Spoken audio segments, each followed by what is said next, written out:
सहारनपुर में दिशा बैठक में विवाद, इमरान मसूद और आशु मलिक आपस में भिड़े। कांग्रेस सांसद और सपा विधायक आपस में भिड़े। विकास कार्यों को लेकर दोनों नेताओं में तीखी बहस देखने को मिली। आशु मलिक ने कहा चाय पकौड़े खाने नहीं आए। इमरान मसूद ने पलटवार करते हुए कहा कि आपको खिला कौन रहा है। बहस को लेकर बीजेपी प्रदेश अध्यक्ष का बयान भी सामने आया है। आपको बता दें कि सपा कांग्रेस में तू मैं इत्तेफाक नहीं।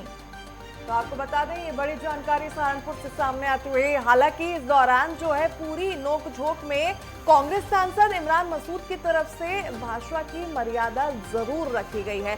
दोनों जो है आपस में जरूर भिड़े हैं। चुटकी जो है पंकज चौधरी जो प्रदेश अध्यक्ष है भाजपा के, उन्होंने लिए। उन्होंने कहा कि ये तू मैं होना इस समय पर कोई आम बात नहीं है, बल्कि उनका साफ इशारा था कि समाजवादी पार्टी और कांग्रेस के बीच में सब कुछ ठीक नहीं है। तो ये तस्वीरें आप देख पा रहे हैं, ये उसी दिशा बैठक की है जो मंगलवार देर शाम आयोजित होती है सहारनपुर के विकास कार्यों को लेकर। हालांकि इस दौरान जो है कांग्रेस सांसद इमरान मसूद और सपा विधायक आशु मलिक के बीच में तीखी नोकझोंक देखने को मिलती है। आपको ये भी बता दें कि कैराना से सपा सांसद इकरा हसन भी इस दौरान मौजूद रहे, लेकिन उस बहस में उनकी तरफ से कोई प्रतिक्रिया नहीं दी गई है। आपको बता दें इस दौरान चाय पकौड़े वाला बयान भी काफी सुर्खियों में है, क्योंकि आशु मलिक ये बात कहते नजर आए कि हम कोई चाय पकौड़े खाने नहीं आए हैं। तो वही पलटवार भी किया गया इमरान मसूद की तरफ से। मसूद ने कहा कि आपको खिला अभी कौन रहा है। अब देखिए दोनों नेताओं के बीच में जो तंज हुआ है, जो तलखी देखी गई है, उसकी चुटकी जो है बीजेपी की ओर से ली गई। पंकज चौधरी जो बीजेपी के प्रदेश अध्यक्ष है, उन्होंने कहा है कि ये कोई सामान्य बात नहीं है, ये तू मैं होना बिल्कुल भी नॉर्मल नहीं है। दिशा की बैठक में इस तरीके से अगर बात सामने आ रही है तो साफ तौर पर कहीं ना कहीं दोनों पार्टियों में जहां एक और गठबंधन की बात तेज हो रही है, वहीं दोनों पार्टियों के प्रमुख नेताओं की तरफ से इस तरीके का जब रुख अपनाया जाएगा तो दाल में काला एक तरीके से बीजेपी ने बताया है। भाई मुझे नहीं पता, मैंने कहा राष्ट्रगीत है, राष्ट्रगीत का सम्मान होना चाहिए और सम्मान कर रहे हैं हम लोग। और सम्मान की डेफिनेशन 1985 में और 1998 के दो जजमेंट में सुप्रीम कोर्ट ने बिल्कुल क्लियर कर दी कि कोई व्यवधान ना हो और सावधान मुद्रा के अंदर आप इसको सुनने का काम करें। तो दोनों काम हम करेंगे, दोनों काम हम करते हैं और कर रहे हैं। वंदे मातरम कांग्रेस के हर अधिवेशन में 1904 से गुरु रविन्द्रनाथ टैगोर जी ने जो वंदे मातरम दिया था, वो 1904 से लगातार वंदे मातरम का गायन हर कांग्रेस के अधिवेशन में हो रहा है। मेरे लिए ये मुमकिन नहीं है कि चूंकि संविधान ने मुझे ये अधिकार दिया है कि मैं अपने धर्म को आजादी से मानूं। धार्मिक स्वतंत्रता का अधिकार संविधान ने दिया है और मेरी उपासना का तरीका, मेरी इबादत का तरीका, आपकी इबादत का तरीका, आपकी उपासना का, आपकी पूजा का तरीका बिल्कुल अलग अलग हो सकता है। तो आप अपने तरीके से माने, मैं अपने तरीके से मानूं, बस इतनी सी बात है, इसके अलावा कुछ भी नहीं। हाँ, जब तक आपकी तरफ कंपनियां तरक्की कर रही हैं तो आपका तो खतरे में नहीं है। बच्चों की नौकरियां जा रही हैं, बच्चों की पढ़ाई करने के बाद उनके माँ बाप शिक्षा के बोझ, लोन लेकर के शिक्षा के उसके बोझ से दबे जा रहे हैं। सब नौकरियां मिलती नहीं तो बच्चों का तो परेशानी रहेगी, इसमें कोई दो राय नहीं। वो किसी भी सूरत में सही नहीं है। पता नहीं कब तक इनकी छापेमारियां चलेंगी। भाई शिक्षण संस्थान को क्यों तबाह करना चाहते हैं? आप उसे अपने कब्जे में लेकर के चला लो यार। बहुत सारे तरीके हैं, रेगुलराइज करने के तरीके हैं, उसे क्यों बर्बाद करने पर तुले हुए हैं? एक शिक्षा संस्थान को बर्बाद करने के ऊपर तुले हुए हैं। आजम साहब को इन्होंने बर्बाद कर दिया। कौन सी दुश्मनी राजनीति के अंदर इस तरह से नहीं निकाली जाती जो दुश्मनी आजम साहब से निकाली जा रही है? नहीं, ये तो मीटिंगों में होती रहती है, जनप्रतिनिधि हैं, सब के अपने अपने विषय हैं और मैं अध्यक्षता कर रहा था तो मेरी जिम्मेदारी है कि सबको बोलने का मौका मिले, बस इसके अलावा तो कुछ नहीं है।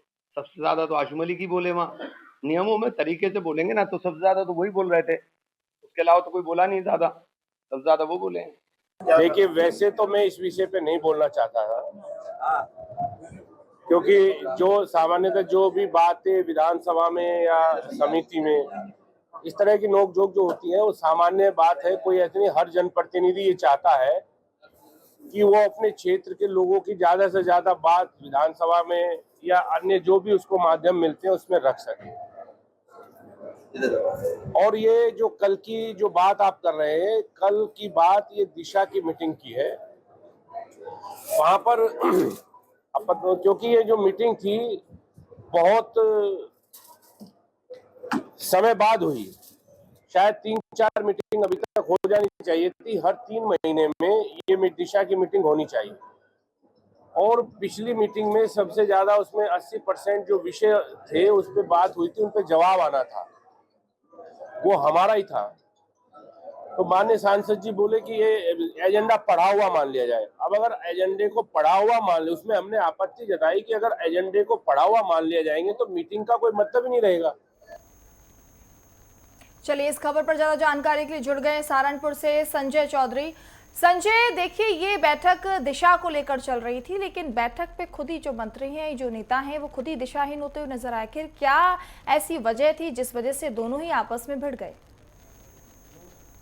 जी देखिए, यह पहला मौका नहीं है। जो इमरान मसूद है और आसू मलिक है, इनकी लगातार आपस में खींचतान चलती रहती है। तो इमरान मसूद की बात की जाए तो सहारनपुर का नहीं, पश्चिम उत्तर प्रदेश के कद्दावर नेता जाने जाते हैं और सहारनपुर से इस बार कांग्रेस के सांसद हैं। यही नहीं है, आपको पीछे लिए चलता हूँ, 2007 में यह निर्दलीय चुनाव लड़े थे और अपनी ही पार्टी के, समाजवादी पार्टी के जो इनके कद्दावर नेता थे बेहट से, उनको हराकर इन्होंने सनसनी फैला दी थी। और यह जभी से माने जाते हैं कि यह कद्दावर नेता है। लगातार बीच में कई बार हारे भी हैं, लेकिन इनके साथ जनता जुड़ी रहती है। तो इमरान मसूद हमेशा सुर्खियों में रहते हैं, लेकिन यह कभी भी विवादित टिप्पणियों से दूर ही रहने की कोशिश करते हैं। और समय समय पर देखा जाता है तो ये कल दिशा की बैठक चल रही थी, इसमें जो सभी विधायक होते हैं वो अपने प्रस्ताव रखते हैं, कितनी कार्रवाई उनके हुई है, कितने प्रस्ताव पर उनके कार्य हुआ है, उसी को लेकर ये बातचीत हो रही थी। तो कोई दूसरे विधायक बोल रहे थे, बीच में आसू मलिक ने बोला, तो इन्होंने, जो इमरान मसूद है वो अध्यक्ष थे इसके, हालांकि जो कैराना सांसद थी वो भी मौजूद थी।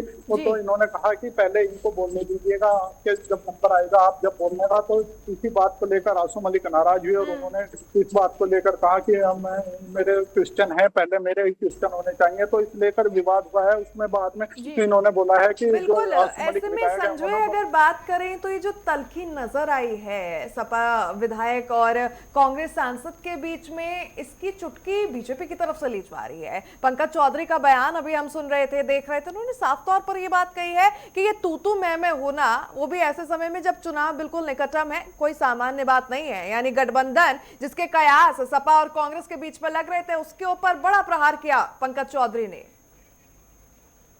जी देखिए, सहारनपुर की बात की जाए तो सहारनपुर में सबसे अधिक 7 सीटें हैं, जो 7 सीटें विधायक की हैं। उसको लेकर इमरान मसूद लगातार कहते हैं कि हम सबसे अधिक यहाँ पर मजबूत हैं, वो 7 सीटों पर लड़ने की बात कर रहे हैं। तो वहीं दूसरी ओर समाजवादी के भी 2 विधायक, मौजूदा विधायक हैं, दोनों कह रहे हैं कि हम भी यहाँ चुनाव लड़ेंगे। समाजवादी भी अपने दावे ठोक रही है, तो वहीं कांग्रेस अपने भी दावे ठोक रही है। तो दोनों इसको लेकर तू मैं चलती रहती है, क्योंकि कहीं ना कहीं चुनाव नजदीक है। ऐसे में इमरान मसूद चाहते हैं कि सहारनपुर की जो 7 विधानसभा सीटें, 7 को गठबंधन में उन्हें दिया जाए।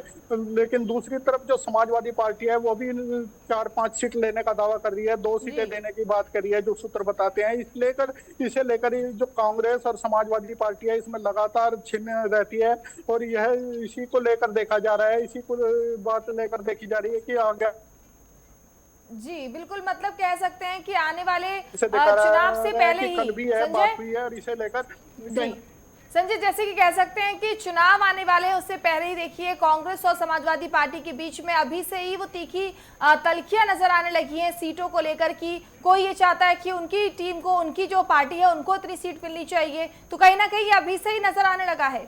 जो आज दिशाहीन पार्टी, जो मतलब बैठक हो रही थी दिशा, उसमें एक तरीके से वो दिशाहीन हो गई पूरी बैठक, क्योंकि वहां सीटों को लेकर कहीं ना कहीं तल्खियां देखने को मिल सकती है। अंदरूनी कलह आज सामने आ गई।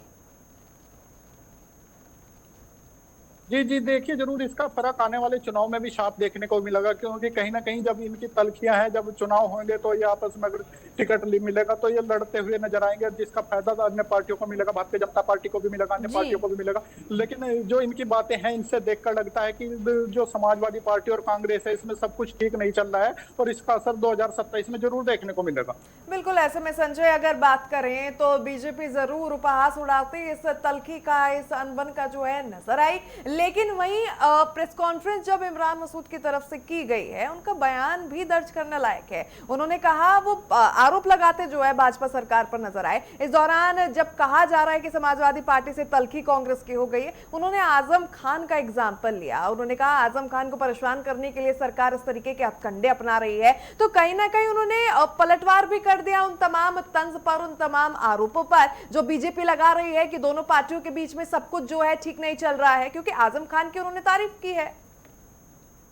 जी देखिए, लगातार इमरान मसूद हैं, पिछले कई दिनों से तारीफ भी कर रहे हैं। हाँ। जो कह रहे हैं कि इसको बर्बाद कर दिया गया है, जो आजम खान साहब हैं उनको बर्बाद किया जा रहा है। लेकिन समाजवादी पार्टी को जिस तरीके से अपने नेता के लिए वो एक्शन करना चाहिए वह एक्शन नहीं उठा रही है। लगातार इमरान मसूद पहले भी बयान दे चुके हैं कि मुसलमानों के लिए जो पार्टी समाजवादी पार्टी है जिसको एक्शन लेना चाहिए, लेकिन इतने एक्शन नहीं ले रही है। लेकिन जो कल की बैठक हुई है उसमें जो हुआ है उसको लेकर उन्होंने कहा कि ऐसी बात नहीं है, मेरे आसू मलिक से अच्छे संबंध है, मेरा दोस्त है, लेकिन कोई बात नहीं है, छोटी मोटी बातें होती हैं। यह बैठक थी, इसमें सभी को बोलने का मौका दिया जाना था और लगभग 4 घंटे से ऊपर यह बैठक के लिए है, सबको मौका दिया गया है। बिल्कुल। ऐसे में अगर बात करें हम संजय, तो इमरान मसूद जो है कांग्रेस के काफी प्रखर नेताओं में गिने जाते हैं। उनके बयान हमने देखे पूर्व में भी किस तरीके से वो काफी आक्रामक बयानबाजी करते नजर आए। लेकिन इस बार जब ये मामला सामने आया है दिशा बैठक का, उन्होंने अपनी भाषा पर, अपने शब्दों पर काफी संयम रखा है, मर्यादा पूर्वक उनकी भाषा शैली रही है। तो कहीं ना कहीं इमरान मसूद ने आशु मलिक का अपमान करने के लिए किसी तरीके की ना तो रणनीति बनाई थी, और जिस तरीके से माहौल देखा गया वो चाहते भी नहीं थे कि आशु मलिक से उनकी जो है ये तनबन और आगे बढ़े। जी देखिए, जरूर जो इमरान मसूद हैं वह कभी भी ऐसे वचन नहीं बोलते या ऐसी कोई बातें नहीं बोलते जिससे किसी नेता को या किसी अधिकारी को ठेस पहुंचे। वो हमेशा हिंदू मुस्लिम एकता की बात करते हैं। जो अभी पीछे भी देखा गया था कि कांवड़ यात्रा के दौरान वो कांवड़ शिविरों में पहुंचे थे, कांवड़ियों की सेवा की थी। तो लगभग वो हिंदू मुस्लिम एकता के लिए लगे रहते हैं, लगातार इस तरीके के कोई बयान भी नहीं देते हैं। अधिकतर एक आध बार कुछ छोटा मोटा बयान दिया होगा, वरना वह ऐसे बयान नहीं देते हैं। लगातार उनके साथ जनता भी जुड़ी हुई है, हिंदू मुस्लिम सभी लोग उनसे जुड़े रहते हैं। और उन्होंने कल भी कहा है, उसके बाद आज भी कहा है कि जो आशु मलिक है उनसे मेरे अच्छे संबंध है, ऐसी कोई बात नहीं है, छोटी मोटी बातें हो जाती हैं। कुल मिलाकर देखा जाए तो इमरान मसूद की तरफ से ऐसी कोई बात नहीं कही गई है। और उन्होंने कहा है कि मैंने सबसे अधिक मौका आशु मलिक को कल बोलने का दिया है, सबसे ज्यादा बातें उन्होंने अपनी रखी हैं। जी तो बहुत बहुत धन्यवाद संजय तमाम जानकारी देने